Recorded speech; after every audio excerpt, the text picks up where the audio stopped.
কালিন্দ্রী নদীর পারে ব্যাপক ভাঙন। ফারাক্কা ব্যারেজ কর্তৃপক্ষের উদাসীনতায় নদী বদলে ফেলেছে গতিপথ, আর তাতেই ক্রমাগত ভাঙন হচ্ছে বলে অভিযোগ এলাকাবাসীর।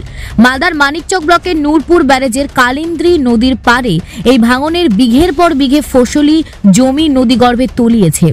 উত্তর ও দক্ষিণ মালদার অন্যতম যোগাযোগের রাস্তাও ভেঙে পড়তে পারে, এমনটাই বলছেন এলাকাবাসী, যার ফলে এলাকার বাসিন্দা থেকে কৃষকেরা ক্ষোভ প্রকাশ করছেন ফারাক্কা ব্যারেজ কর্তৃপক্ষের বিরুদ্ধে।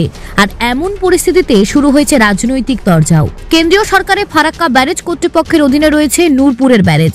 দক্ষিণ মালদার সাথে উত্তর মালদার সড়ক পথে যোগাযোগের মাঝে কালিন্দ্রী নদীর ওপরেই নূরপুর ব্যারেজ। দিবারাত্রি নজরদারির জন্য কেন্দ্রীয় বাহিনীর জওয়ানরা মোতায়েন থাকেন এই ব্যারেজে। তবে গত কয়েকদিন ধরে এই কালিন্দ্রী নদীর তীরবর্তী এলাকা জুড়ে ব্যাপক হারে ভাঙন হচ্ছে। বিস্তীর্ণ ফসলি জমি নদীগর্ভে তলিয়ে যাচ্ছে, আর এতেই ব্যারেজ কর্তৃপক্ষের বিরুদ্ধে ক্ষোভ প্রকাশ করছে সাধারণ মানুষ ও কৃষকরা।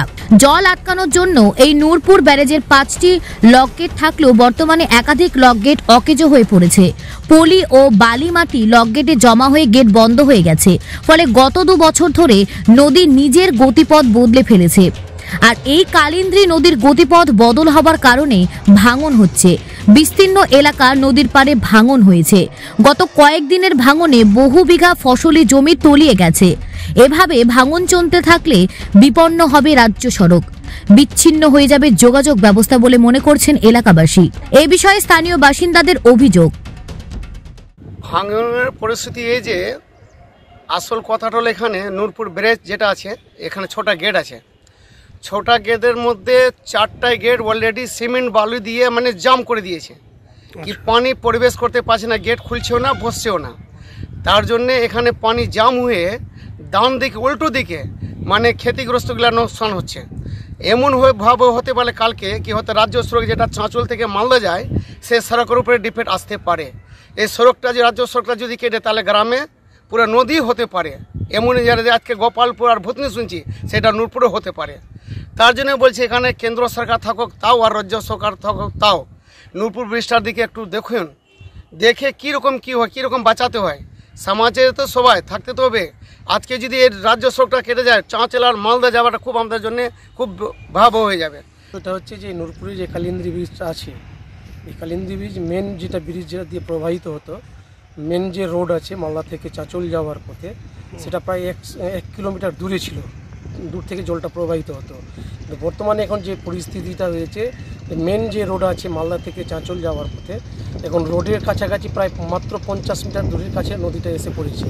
আগামী দিনে বছরখানেক বা 2 বছরের মধ্যে এই যে মেন রোডটা আছে, এই মেন রোডের যে বাঁধটা আছে, বাঁধটাও ভাঙা যাবে, মেন রোডটাও ভাঙা যাবে, এবং নূরপুর, নাজিরপুর, তারপরে আপনার নূরপুরের পুরো অঞ্চলটা, এমনকি এটা আপনার আড়াইডাঙ্গার সাথে নদীর এটা প্রবাহিত হবে। এখানে গ্রাম বলে কোনো চিহ্ন থাকবে না, এরকম এমন পরিস্থিতির কথা জানতে পেরে পরিদর্শনে যান বামফ্রন্টের শ্রমিক সংগঠন CITU জেলা সম্পাদক দেবজ্যোতি সিনহা সহ বামফ্রন্টের নেতৃত্বরা।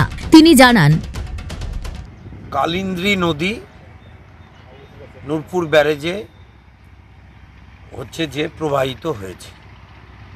এই কালিন্দ্রী নদীকে কৃষকদের স্বার্থে ব্যবহার করার জন্য এবং বন্যা নিয়ন্ত্রণ করার জন্য নূরপুরে কেন্দ্রীয় সরকার ব্যারেজ করেছে। এখন ব্যারেজ হওয়ার পর থেকে, আগে ব্যারেজ ছিল না, ব্রিজ ছিল, ব্যারেজ হওয়ার পর থেকে গেট যখন বন্ধ হচ্ছে, তখন অতিরিক্ত যে পলি মাটি যেটা কালিন্দ্রী এবং ফুলহরের সংযোগস্থল দিয়ে এখানে আসছে, ফলে চর পড়ছে, এবং চর পড়ার ফলে এখানে 2-3টে গেট কিন্তু প্রায় বন্ধ হয়ে গেছে, যার ফলে একটা ব্যাপক নদী বাঁক নিয়ে কাটছে, যাতে চাঁচল মালদার যে মানিকচক দিয়ে রাজ্য সড়ক গেছে, সেই সড়কটা বিপন্ন হতে পারে। কৃষকদেরও প্রায় 10 থেকে 15 বিঘা জমি, যে জমি কৃষকরা, নূরপুরের কৃষকরা চাষ করছেন, তাদেরও কিন্তু এই নদী গর্ভে চলে গেছে। এমন পরিস্থিতি নিয়ে মানিকচক বিধানসভা তৃণমূল বিধায়িকা সাবিত্রী মিত্র কেন্দ্রীয় সরকারকে তীব্রভাবে আক্রমণ করেছেন। তিনি জানান, এটা কেন্দ্র সরকারের টাকা থেকে এটা করেছে সেন্ট্রাল গভর্নমেন্ট, যারা ফারাক্কা ব্যারেজ করেছে, কিন্তু এখন অবধি যে তাদের জন্য যে সমস্ত জায়গায় কাটছে, আবার নূরপুর ব্রিজ থেকে ব্রিজের লক গেটগুলো বন্ধ হয়ে গেছে, তার কোনো সংস্কার করছে না ফারাক্কা ব্যারেজ। ফলে আমাদের পুরো জমি জমা কেটে এখন প্রায় কাঠ মানে মানে মনন্দাতে এখন দশের মতো কেটে কেটে পড়ছে, ফলে অনেক জমি জমা নষ্ট হচ্ছে, ইয়ে হচ্ছে। তো সেন্ট্রাল গভর্নমেন্ট তো আজকে আমাদের পশ্চিমবাংলাকে বারবার বিতাড়িত করছে সমস্ত কিছু থেকে। তো আমরা তো অনেক ছোট জায়গায় দাঁড়িয়ে আছি। ব্যাপারটা হচ্ছে ওনারা কোনো রকমভাবেই সহযোগিতা করবেন না। ওনারা রাজনীতিকে সরকারের সঙ্গে তুলনা, সরকারকে উনি সব সাধারণ মানুষকে পশ্চিমবাংলার মানে যাতে হিউমিলেট করা যায়, সরকারকে যাতে পাবলিকগুলো হিউমিলেটেড হয়, সেই জন্য এই কাজটা করছে। এত অত্যাচার করেও গ্রাম বাংলার মানুষকে অত্যাচার করা সত্ত্বেও মানুষের টোটাল যে মানুষ যে মানে ফেসিলিটিগুলো আছে তাদের ফেসিলিটিগুলো বন্ধ করছে। গোটা বিষয় নিয়ে জেলা বিজেপির নেতা গৌরচন্দ্র মণ্ডল জানান, কেন্দ্রী নদীর উপরেই রতুয়া মানিকচকের সংযোগ স্থলে নূরপুরে একটা ব্যারেজ আছে, যেটা ফারাক্কা ব্যারেজ বা সেন্ট্রাল সরকার, সেখানে গার্ডও থাকে, সংযোগ স্থল স্থাপন করেছে। এবার বাকি যেটা এখন বর্তমানে আশেপাশেও ভাঙন হচ্ছে, সামনেটা বালির চড়া পড়ে গেছে। তো সেটা তো আর কেন্দ্রীয় কোথায় ভাঙন হলো কি হলো, যেহেতু রাজ্য সরকারের এখতিয়ার, তার দেখার বিষয়টা নয়। ব্যারেজের রক্ষণাবেক্ষণ, ব্যারেজটা দেখার দায়িত্ব ফারাক্কা ব্যারেজের আন্ডারে আছে, ওটা রক্ষণাবেক্ষণ বা দেখার ব্যাপারটা চলছে।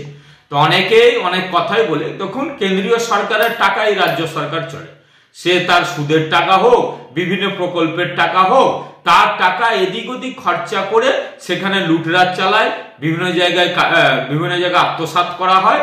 আর যত দোষ নন্দ ঘোষ, অর্থাৎ কেন্দ্রীয় সরকারের দোষ না দিলে তো পার পাওয়া যাবে না। সে দুজনই, বাম, কংগ্রেস আর তৃণমূল তো আছেই দোষ করতে ব্যস্ত, কিন্তু তারা টাকা নিতে আবার এইদিকে জোর গোলায় শুধু কেন্দ্রের উপরে দোষ চাপিয়ে যাবে টাকা। মালদা থেকে পরিতোষ সরকারের প্রতিবেদন, নিউজ টুডে।